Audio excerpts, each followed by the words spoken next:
I'm not sick. I'm not sick. I'm not sick. I think if I say enough times, I won't get sick. Connie Reeves from the Nashville area. Greater Nashville. Is Greater Nashville because it's greater than Los Angeles or Greater Nashville? Very nice. Okay, we are live. Hey, everybody. Bill Gross here, real estate broker in Los Angeles, California. And this is our Tuesday, 3 p.m. Pacific time, real estate investment meetup, where we get investors, wholesalers, and real estate agents from Southern California and across the country looking at investing property here in Southern California and across the country. So before we get started, I want to promote something that's free for everybody that I think is just absolutely phenomenal. And one of my favorite words is the word free. But I want to, I think that real estate can be a really lonely business at times. On one hand, it's a very personal business because we talk to people a lot. But of course, talking to people, oftentimes we get a lot of rejection. And I think that successful investors, wholesalers, real estate agents often get rejected way more than they get positive feedback. You get 10 no's, 1 yes, you're gonna make a lot of money. But you need something to keep you on track or things to keep you on track. And so I was listening to a great talk yesterday by one of my coaches, Grant Cardone. And he says there's 3 A's you have to keep in alignment. There's attitude, there's approach, and there's activities. And you have to have all 3 lined up. You have to have the right attitude. And so I would say there it's about constantly putting good stuff into your mind. I don't believe we're trained with this. The opposite. I think we are trained to accept a lot of negative garbage in our brains all the time. You can watch the most uplifting, emotionally exciting TV show in the world. If you would, please don't do that. But if you did, but out of 30 minutes, there's 20 minutes of programming and 10 minutes are commercials, mostly telling you you're not enough, you need to buy this. Or worse, with snippets of the news that the world's falling apart around you. And you need to watch the news at 11 o'clock to find out exactly what's going on. And I'm here to tell you don't need any of that. I don't watch the news. We don't have cable TV. We do have rabbit ears to watch football because my wife is a football fanatic. I will say she's from Boston and she was a New England Patriot fanatic and became a Tom Brady fanatic. But we don't watch TV other than football. I don't even watch that. I watch with my wife once in a while. But mindset's critical to keep in real estate. And one thing I've learned about top people is they're all constantly watching and listening and reading positive stuff. One I recommend strongly, I put in the chat box, one of my coaches, Grant Cardone.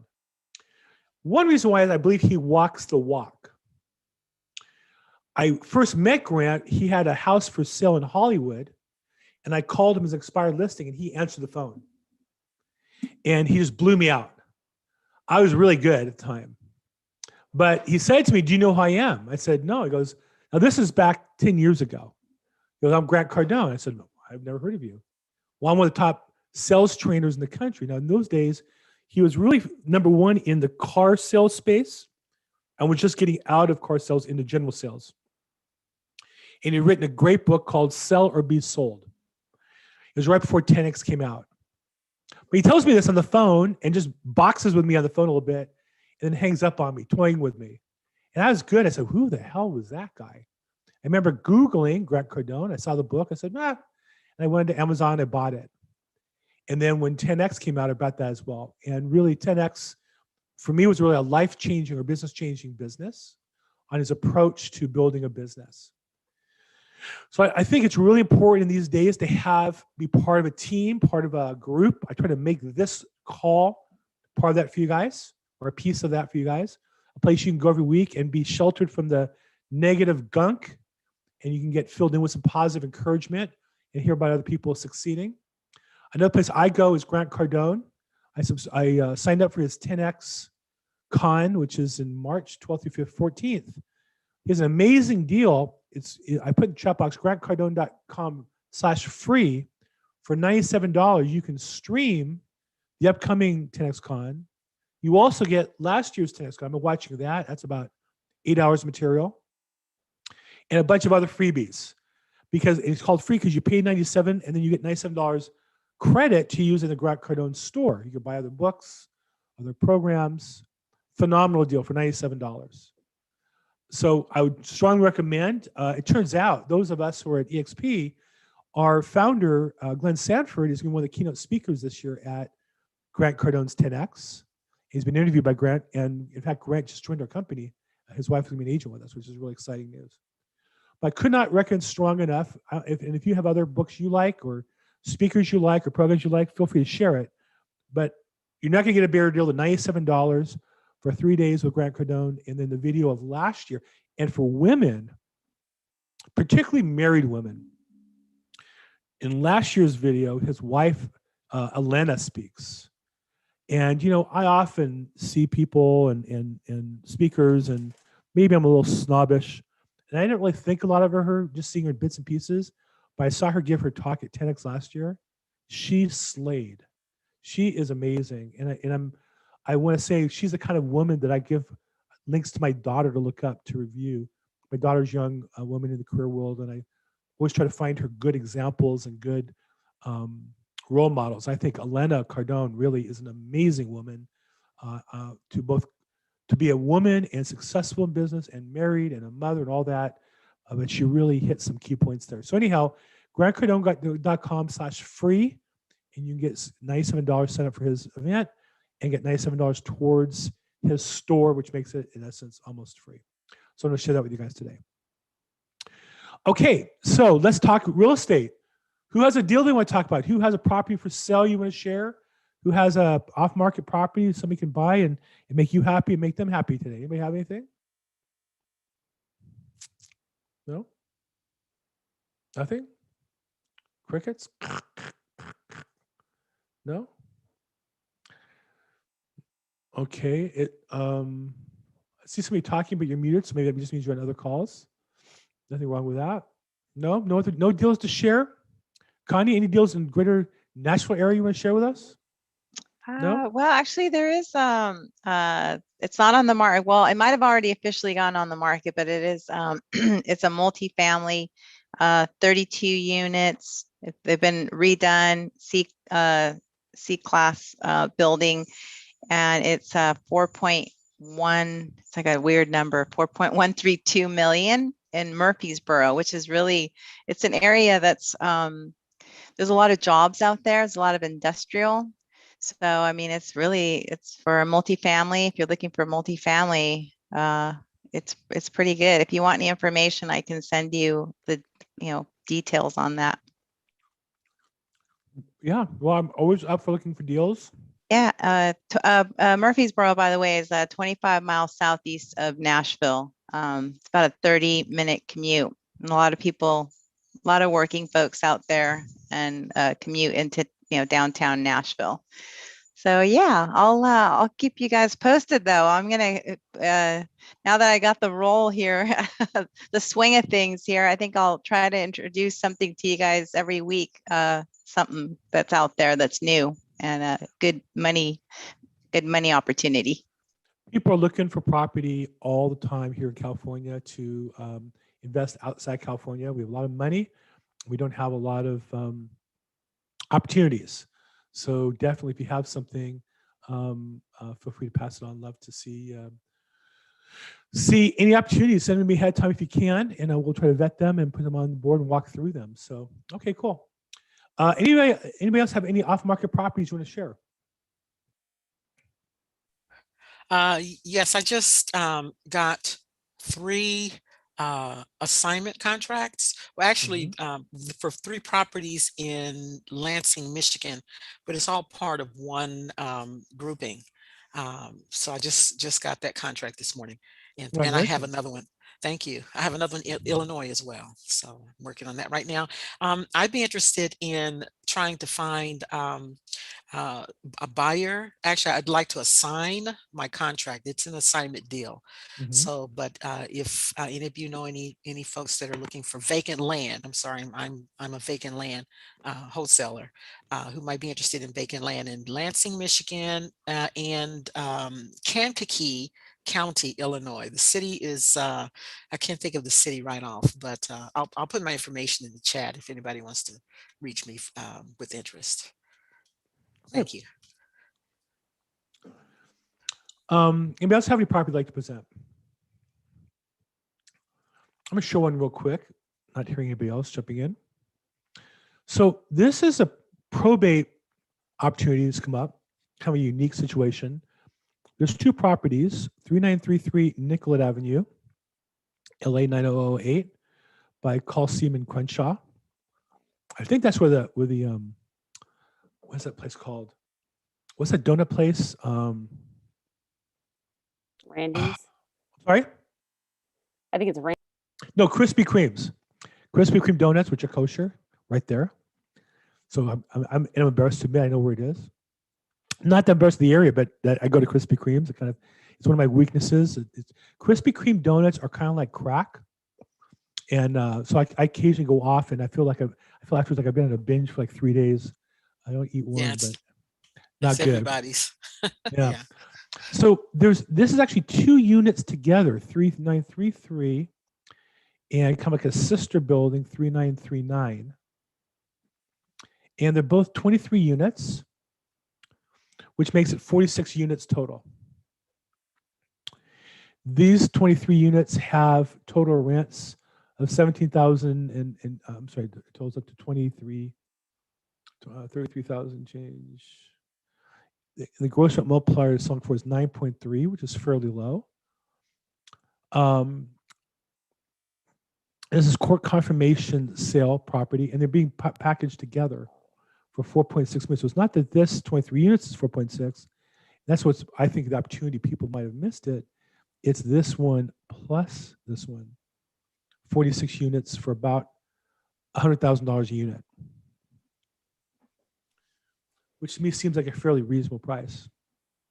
Is it on separate parcels so you can avoid an on-site manager, or is it actually all on the same parcel? There's two APNs, assessor parcel numbers.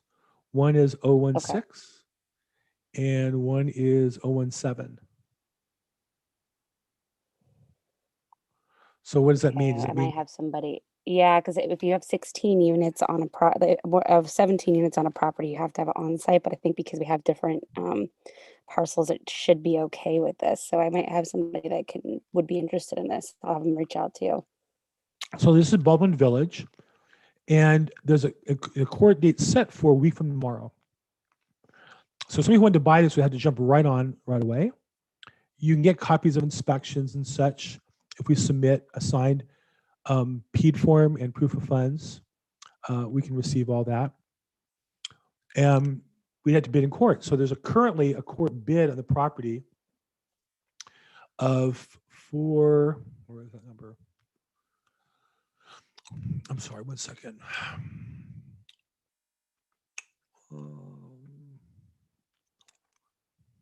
Yeah, I'm trying to make noise here in the microphone, but I've been sucking on throat lozenges here because I'm not sick. Okay, so they're being sold right now for 4.159. You'd have to bid 4.621 in court. You have to show up in court a week from tomorrow with a cashier's check for 10% of that, or $462,143. So it has to be somebody who could evaluate it in the next week and make a decision to move forward. But it's also one of those things that came kind of out of the blue. And I don't believe most buyers caught that price. Many will look at the price in units and say, wow, it's ridiculously expensive, or the square footage or lot size. But understanding it's half of that, or I should say twice that for that price. I think the agent would have, if they really wanted to sell it to get the highest price, you would put the half price number for each and say this is contingent on that one, and you get more attention. This looks overpriced, but in reality, it's priced at about $100,000 a unit, which to me sounds like it certainly sounds to be in the ballpark, right? And there's some pictures. fairly clean, right, for the area.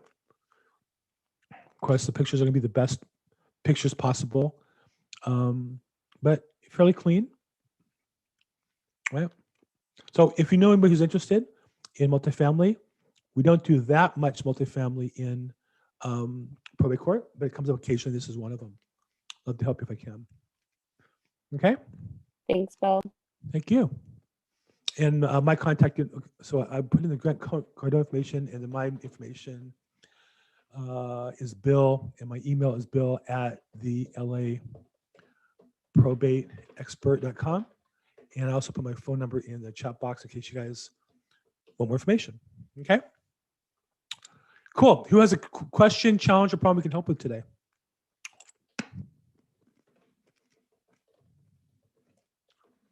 Come on, somebody does. I guess life is perfect, Bill. I doubt it.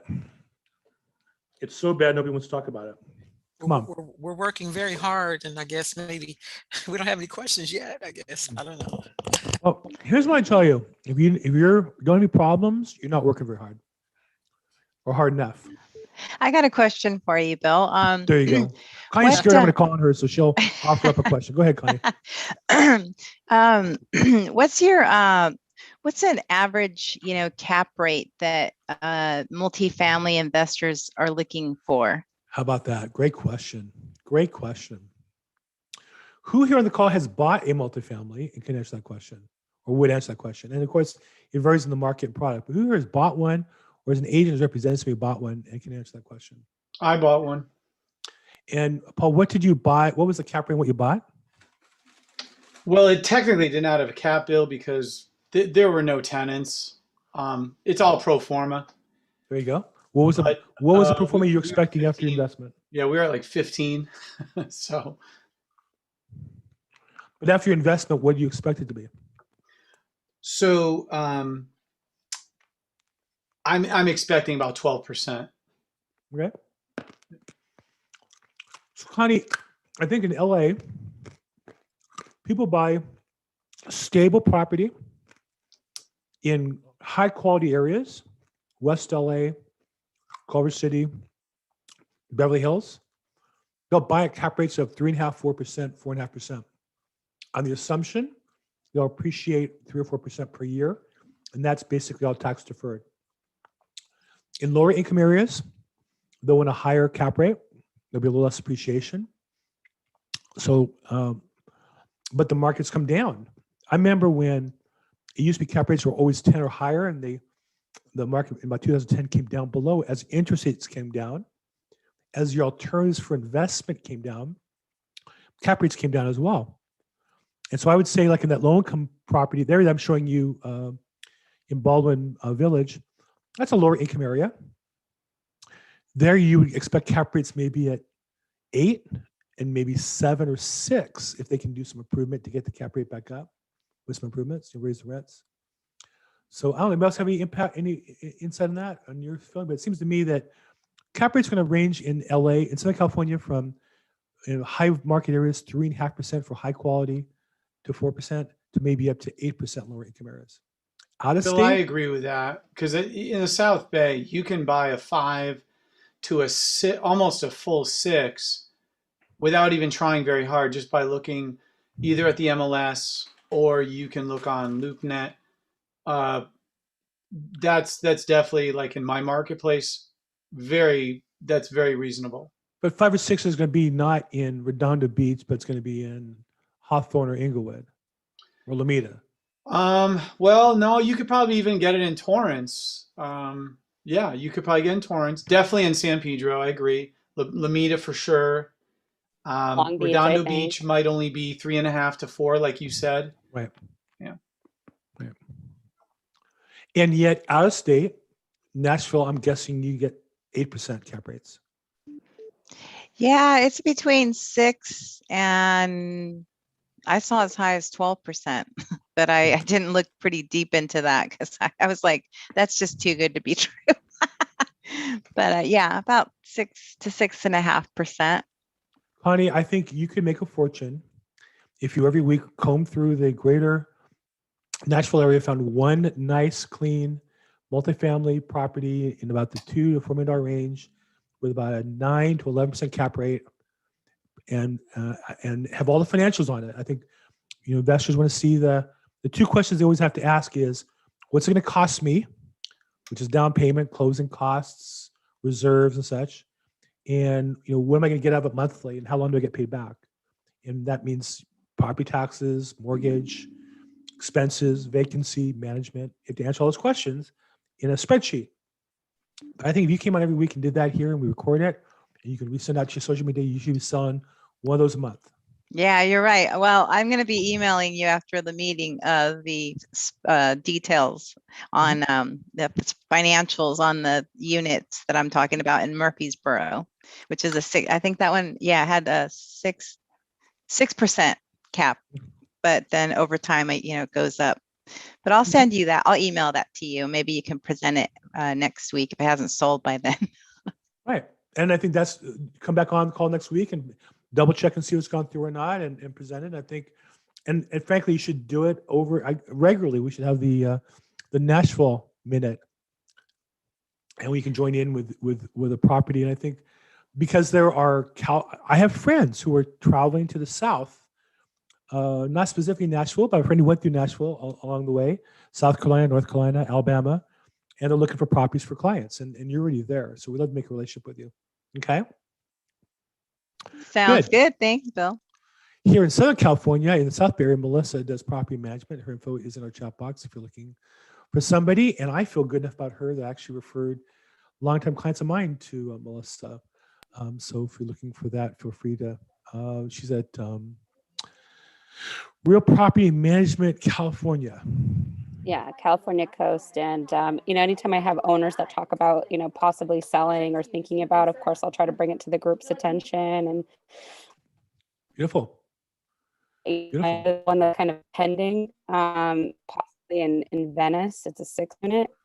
I have to get the owners are a little back and forth all over the place, but all the tenants are paying premium rent, which is great. So Nice. I'll let you know if we get more information about that. I don't know if they're going to be sticklers about the pricing though, because a building I think needs painting and a little bit of maintenance done to it. But I think it would be a good investment, especially because it's in the heart of Venice. So Nice.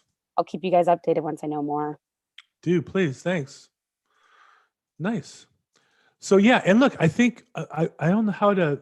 I'm offering this as a platform for anybody who has property to present.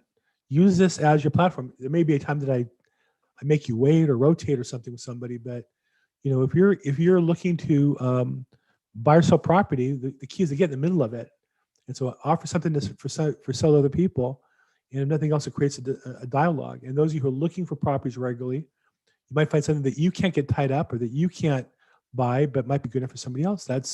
You'll wholesale that, or you'll sell that as a commission. So definitely should be an opportunity for you guys. Good. Who else has a question, challenge, or problem we can help with today? No? This is a quick one. This is Bill, Sean, Bill.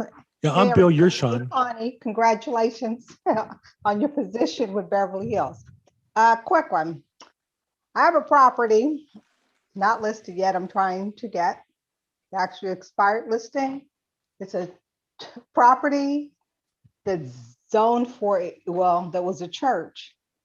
It's dilapidated. I want the land to resell it. How difficult is it to rezone that property to residential? It is in a residential area. It's about an acre, 1.6 acres.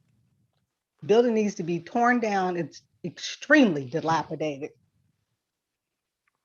Well, are you sure the zoning now doesn't allow residential also? Now, crazy area. You know how some of these areas are in LA. They're interesting, but there's no way they're gonna put a church back on it. I'd like to have it rezoned. No. My question is, are you sure that the zoning now doesn't accommodate residential? No. And I don't know. It may. That's my point. Here's two reasons why I say it probably does. One, most zoning for commercial that allows church also allows multifamily. Okay. Second, many times churches were built on property that was zoned residential, not for churches, but the law allows certain leniencies for churches because they're religious institutions. So for example, there are a lot of churches started as the pastor's house or the rabbi's house or the priest's house, and they kind of grew up from that. Not so much the Catholic Church, but in smaller Protestant, and I know in the Jewish faith, it's very common that they just start in their own house, and the laws of the land are generally not allowed to restrict that. There's a very famous Supreme Court case on a synagogue on Highland here in Los Angeles, where the rabbi said, "Hey, freedom of expression of religion," and Okay. the court sided with him. So my guess is, if there's a church on it, probably you could build multifamily as is, but if it has to be torn down and rebuilt, and the best and highest use for it is residential, it's probably not hard today to make that change. It's probably harder to change it to a church than it would be to change it from a church to residential. Okay. So I would let that somebody down. If you want, pull up, offline, if you want to give me the information, we could pull up together. I can walk you through that and show you what I'm talking about. Okay. I'll call you later. Yeah, great. Great. There you go. We just solved the problem. Go get that listing, Sean. Will do. Okay. Call back and brag about it. Thanks. I've seen Hey, Toya, I see you're on the call. kind of like dilapidated churches, great opportunities.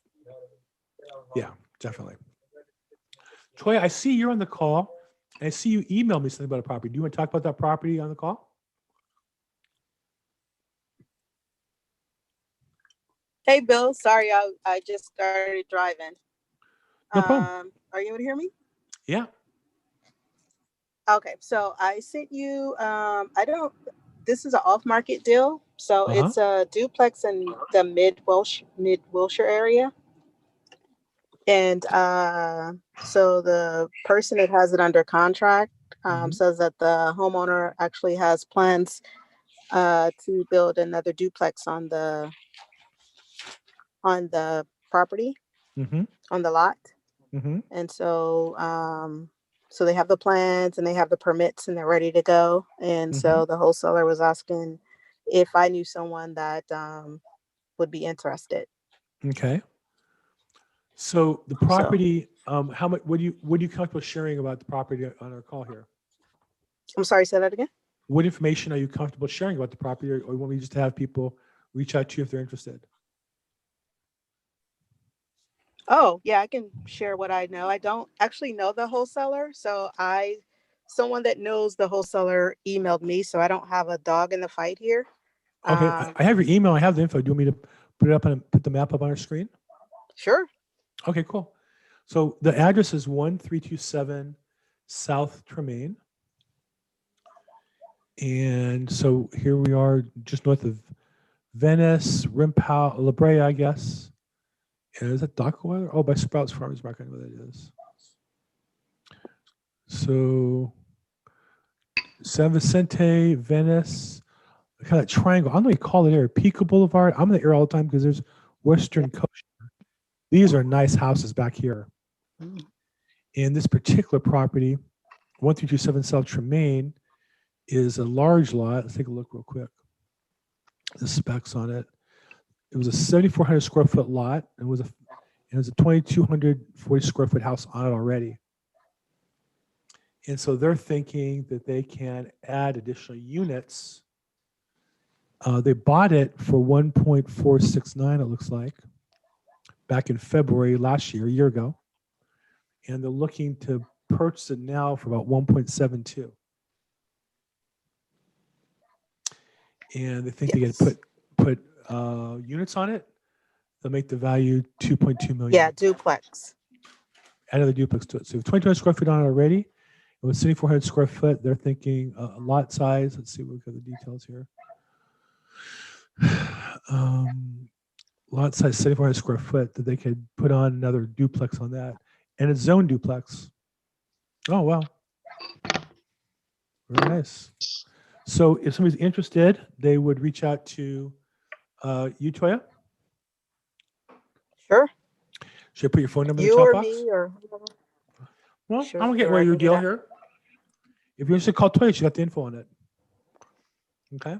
And I'll put your phone number in the chat box. Is that okay? Oh, Toya? yes, please. Okay. Yeah, can you hear me? I'm sorry. Yep. And Toy's experienced flipper. So if you guys want to, if you're newer and you want to get involved in a project like this, got some money to put up and work with her on it, reach out to her and talk about it and make a deal and bring back your victory here. Okay. Excellent. So Paul Krause, Thanks, I see you. Bill. My pleasure, Toy. Thank you. Paul, I see you're on the call. You just finished up you run a call at 2:00 on remodeling, right? I do. I do. This week we did remodeling and how to avoid all sorts of mistakes that cost a lot of money. What's it how? What to do when you run? What to do when you run money in remodel or something? Yeah, when you basically blow your budget. Yeah, that gets a lot of people excited. It got my attention. No, I have a consistent crew, and all are welcome to be on. I have my information, my email in there. So if you'd like to receive a Zoom, and then before that today, I had a client that wants to do some remodeling. So we were contracting up with them, and then there was another client. Bill, I told you about this one. He's the guy who moving into his mom's home. So I'm going to sell his house after I get done remodeling his mom's. He moves into his mom's, and then we list his other one. Nice. Yeah. So he just let me know yesterday that we're going to contract up. So yeah, some good stuff on the horizon. Well, excellent. 1-2 punch. Fix the house, sell it, fix the house, and list the other one. So good for you. And so Paul is both a contractor, experienced contractor, and a real estate agent. So if you have I know I called him on a deal I had where a woman is going through divorce. She has a beautiful home in Beverly Hills area. And I know she didn't call you because I talked to her yesterday, but we're still trying to get that to happen where she wants to fix up the property. And I said, well, I have a remodeler who I know he does a really good job with that kind of work, but more importantly, also could invest, maybe put the money up on the remodel job. So one of the tricks is, because Paul's both an investor and a contractor, he might be able to do the work on a spec if he's a partner in the deal or has some equity in the deal. So excellent. And Yeah, Paul, Hey, Bill, I have thanks, a question for you. just real quick, Jack. And so Paul, your call is Tuesdays at 2:00? Yeah, Are we Tuesday modeling? at 2:00 Pacific time. Every week. Put the info in the chat box here. We'd love to pass it on. Will do. Jack Lapidus, what's going on? Yeah, so I have a question for you and the rest of the class. You get contacted by somebody who wants to do a deal with you, whatever it may be, and you don't get too far into it, but you come to the conclusion that this person is not good for you, shady, not experienced enough, the deal's no good, whatever the reason might be. I'm mostly thinking about shady because that's what I seem to end up with a lot. What do you find is the most graceful way to extricate yourself from this without having this person becoming a bad advertiser for you? You know, and it's funny you say that because usually that person is the hardest to get rid of because they know they're shady and they think they had you. And I always find that people mistake politeness for naivete. And I like to think I'm polite, but I'm not naive. I've been around for a while. I've seen a thing or two. So each one's different. I don't know. It's sometimes be difficult. Some people like that, shady people, you know, they're cutting corners. That's their business model. When they almost have you, they don't want to give up. So I don't know if you have a particular scenario that you're talking about, but in general, you know, I think all of us in sales. I'll just share with you. I was in a listing presentation last night, and I got there at 5, and I didn't leave till 7:30. It was a privilege to be with these people. The husband is a man I've known through business for a couple of years, so I would say he's become a personal friend. And we had a chance to talk about some very deep personal things, and we share a lot in common. And I met his wife, and we had a chance to share together. It was great. And one of the privileges of working hard and of prospecting is I get to some degree pick and choose who I do business with. And literally one day I had about 25 people to call. I'm kind of backlogged. And he was one of them. And he said, hey, we're thinking of selling a house. Can you come by and see it? And so I don't know if I'm going to get the listing or not right away, or I know there's a little bit of competition, but I probably would say a 50-50 chance I get it. But I don't have to cold call for 3 hours a day. I just call back some people and get some business. That's the privilege of my working hard all the time. When we don't work hard, we get 1 or 2 leads, and often they're the shady person Jack's talking about, that you know in your heart you shouldn't take that deal, but because you didn't prospect and don't have any other leads, you're tempted to take it. And that's the real test in sales. And I'm here to tell you that don't take that deal. Work harder, put yourself in the privilege where you can pick and choose not to work with those people who cut corners or aren't nice or aren't polite. It's just not worth it in the long run. And so I would say to Jack and ounce prevention is by working hard every day to generate business, I don't have to even think about it twice. Once I realize the mistake, I can get out of it. The mistake most people make is they're trapped into accepting what they think is the business they have to take because they don't have alternatives. So, Hey, Bill.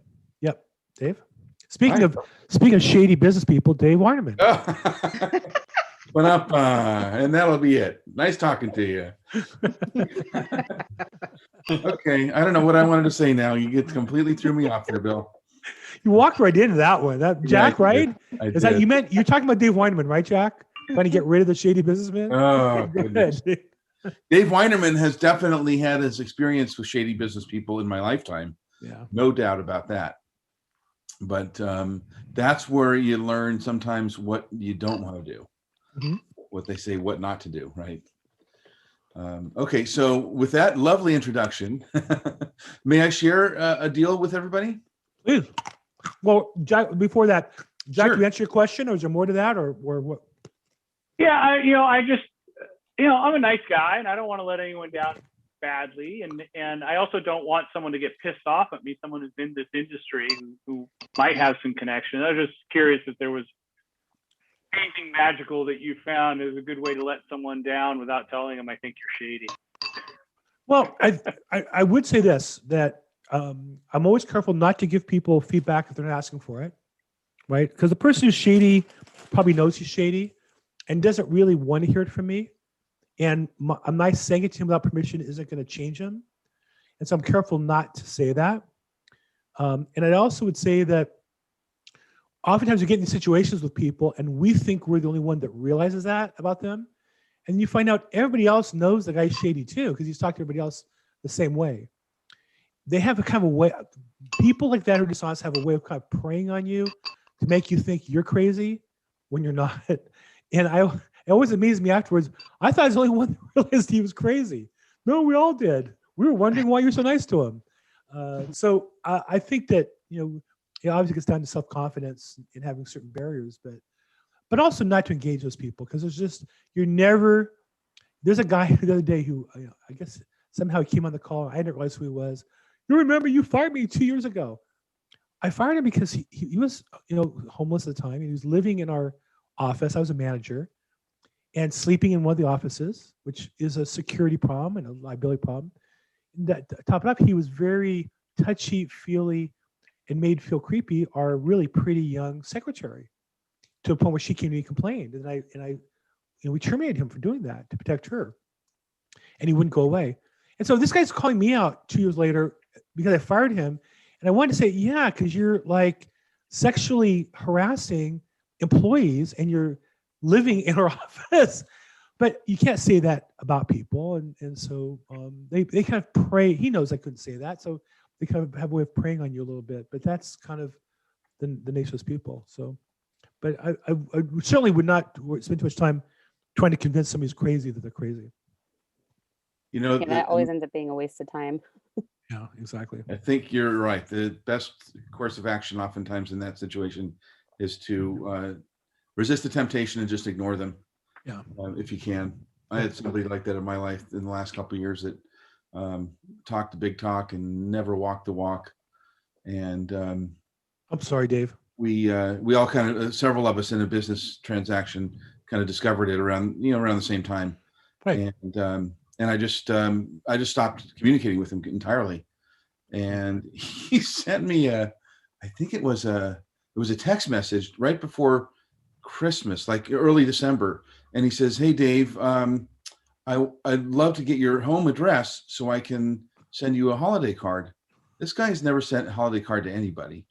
And I have no idea why he wanted my home address, but I wasn't going to give it to him. I mean, he could look it up and figure it out, I'm sure, like most of us on this call. But it was just amazing. And I resisted the temptation, because part of me being a nice person is, Bill, I'm tempted to want to, believe someone, everyone else is nice people, and there is a nice side to everyone. Right. And this guy has one as well. But the other side of him is dangerous, and he's really, I believe, financially a danger to me. Yeah. And so I resisted the temptation, and up until now, so this is the first time I've thought about him all year. But it was interesting that he reached out and didn't just like what I did, which is figure out his address and send him a holiday card last year.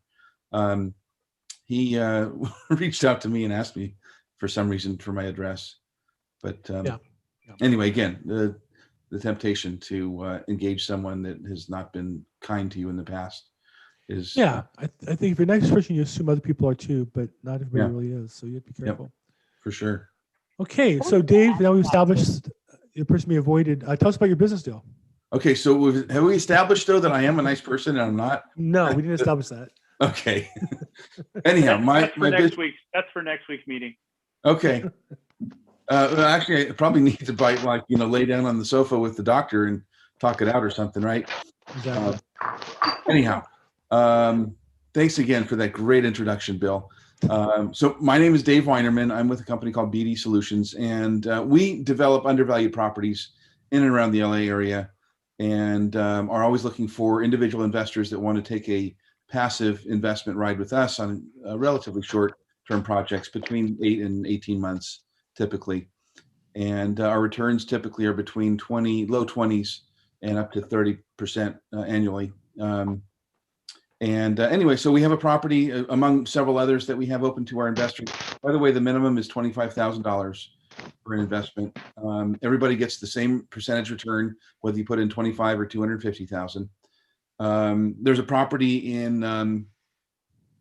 LA, right near Griffith Park. We call it Kingswell because it's on Kingswell Street, and it's a duplex right now. And our plan is not to do a bunch of heavy lifting in this particular property. We're going to convert it from a duplex back to a single family home, which I believe it originally was when it was built in 1911. It's about 4,700 square feet. We bought it for 1.725 million. And the ARV on the property is $3.5 million. We're going to spend about 200,000. So it's pretty modest in terms of the expenses on a property of that size. And projecting $500,000 profit on that one by the end of the first quarter of next year. So about a year from now, we're projecting very conservatively a really nice return. And again, the minimum is $25,000. And the other thing that I will say is that if that's not of interest, we also are looking for investors that want to just, in essence, lend money on a debt contract, and we'll pay between 10 and 15%. Right now, I'll pay 12% annual interest on a note between 6 and 12 months, maybe a little bit longer if someone wants to go into their long-term capital gains bracket rather than staying within the 1 year and getting stuck with the short-term capital gains. But again, that's 1% per year that we'll pay per month. What did I say, per year? 1% per month, 12% interest on an annual basis. And if someone's interested, you guys can decide how long you want it to be, whether it be 6 months or 9 months or 13 months. Dave, is there a minimum investment for that? There's a $25,000 minimum. Okay. For both of them. Okay, cool. But we will pay, again, it works out to 1% per year, right? 12% annual interest. Or the other projects. I mean, this is just one that I shared with you guys. We have at least one other, if not two other projects. We just recently opened them because once we raise what we want to raise on them, we close them and then open up new ones. And then finally, the last piece of tidbit that I will share with you that makes us different than every other developer out there, a lot of them anyway, is that we keep our own money in every project. So about half of all the cash in every project is our own cash. We do not allow investors to take up more than generally right around 50% of the total cost of the project. And we share equally in all the proceeds, the profit, with our investors. And then we don't charge any management fees or project, oversight fees or something that some other people might want to do. It's just how much did the project cost? What were the acquisition costs, and what do we sell it for, and what's the difference? Very nice. So- Dave, it's been a while since we looked at one of your projects on our call. Maybe, I don't know if you have one available next week, you can share with us, but it would be great to. I would be happy to. I have this one up here on my screen. I can't get to the point, that place where it says share screen. So let me figure that out. That's because you're locked out. Let me let you go ahead. Go right ahead. Just give like a 1 minute overview. Hold on a second. Because we're a little into the time right now. Okay. Where does it say? Oh, share screen. There we go.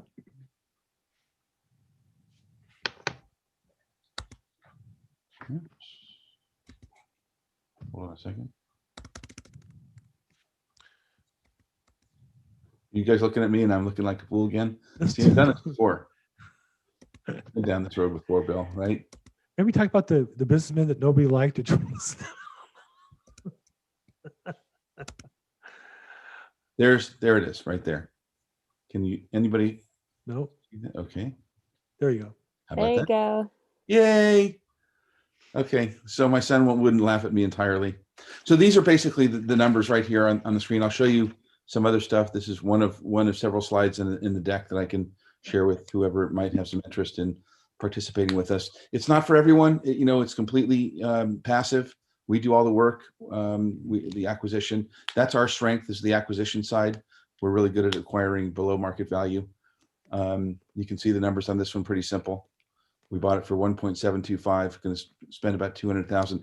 The big time thing is, a lot of people on this call likely know, is just getting the plans and permits together. And that's really the heavy lifting that we're doing on this particular project. There are a lot of other projects, of course, that we do other work on, where we actually do the updating, whether it be adding square footage or modifying something, or updating kitchens and bathrooms and that kind of traditional stuff, or even adding an ADU. We typically buy between 20 and 30% below market value. I'm just looking for, there's a picture of the property right now. We have, of course, an ARV appraisal and current appraisals and comps in the neighborhood as well. That's the property, and it's not going to look anything like that, but we did get it way below market value. And that's part of course, what everybody tries to do, right? We all try to do that if we're going to be buying something, looking to flip it. Do you mind sharing, how did you find this particular property? It was a relationship with my partner. He as a very good friend of his, is a CPA in a big firm in LA.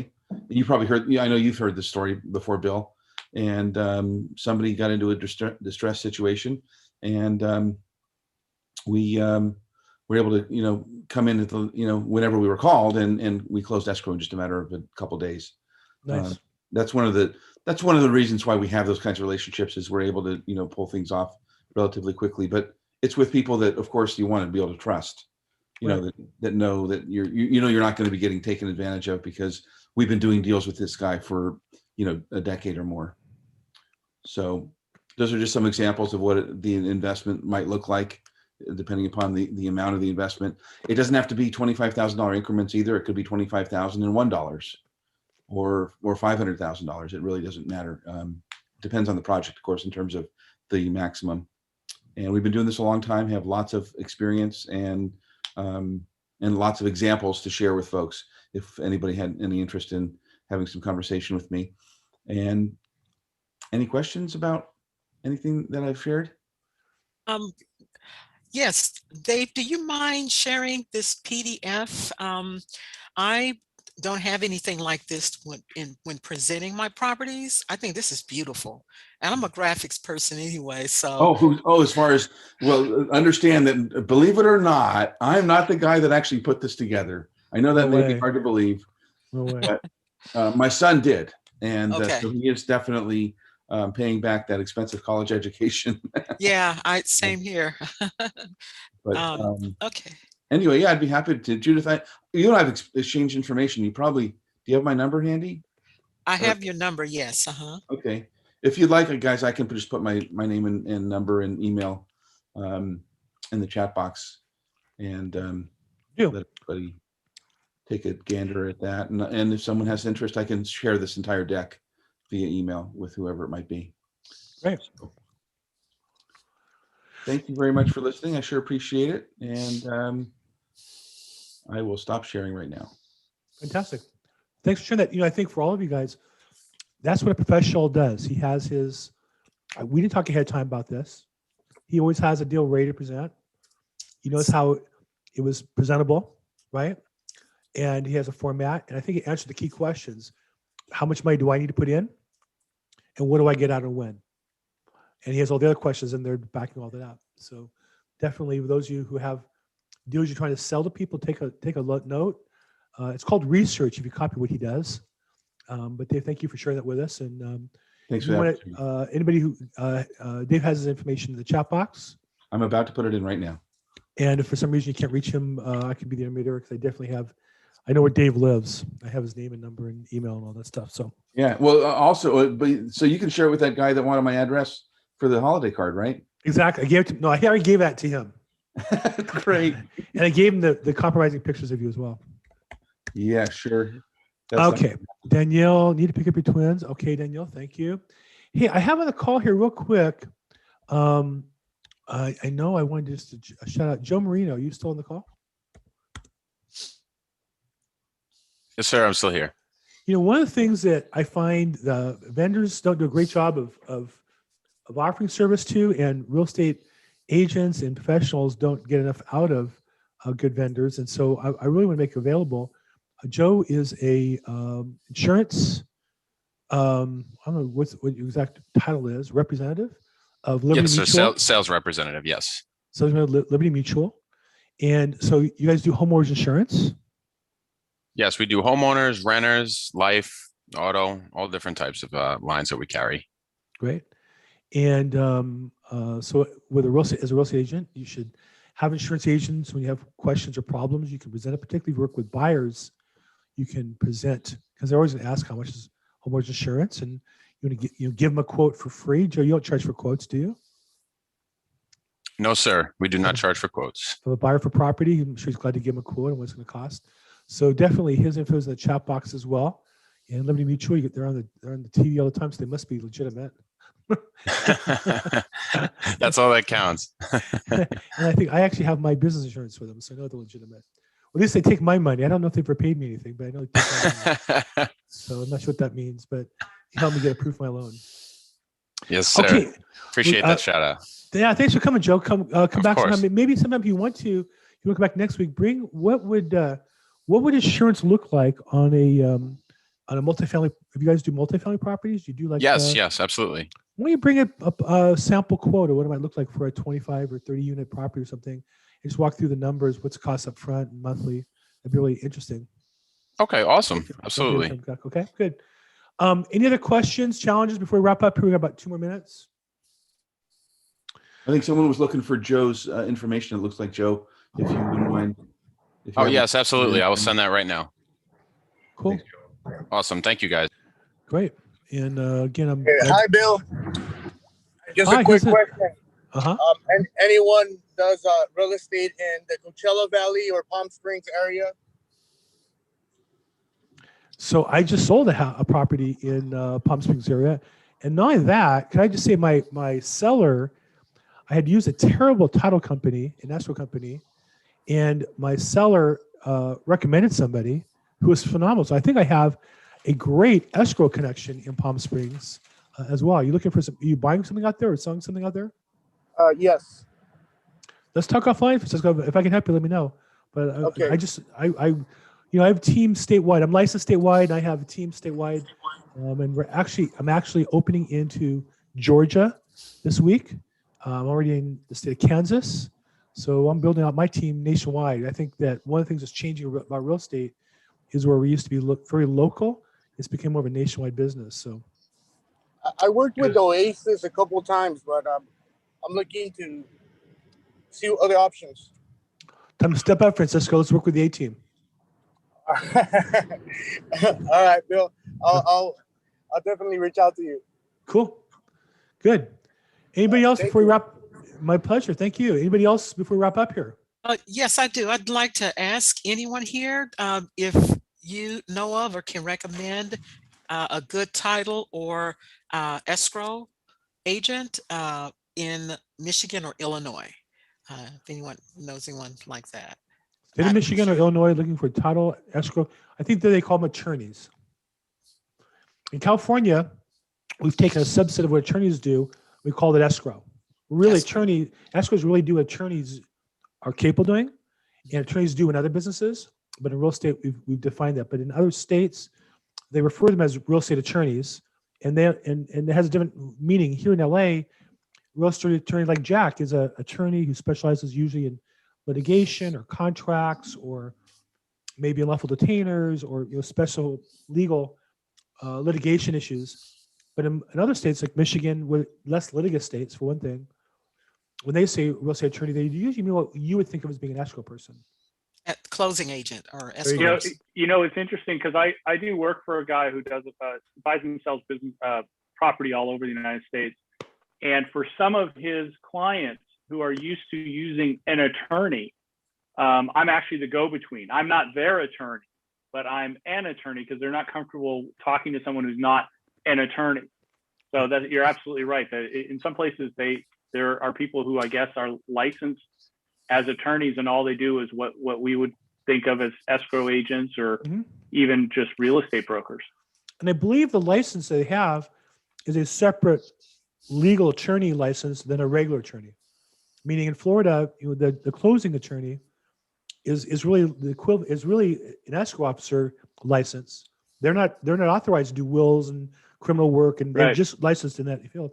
It's just really more of a definition that I think ours is more advanced and more clear. So cool. Okay. Hey guys, we got to jump off here. I got another call starting at 4:00. Text me, email me if I could help. Bill Gross, 310-210-0008, 310-210-0008. If you want more information, I have a meeting on Thursday on probate. If you want the Grant Cardone free link, probate data, or anything else I offer, text good stuff to 213-460-2577. That's 213-450-2577, 213-460-2577. Have a powerful week, guys. Thank you so much. Appreciate you guys being on the call today. Thank you, everybody. Thanks, Bill. Thanks. Thank you, everyone. Thank you.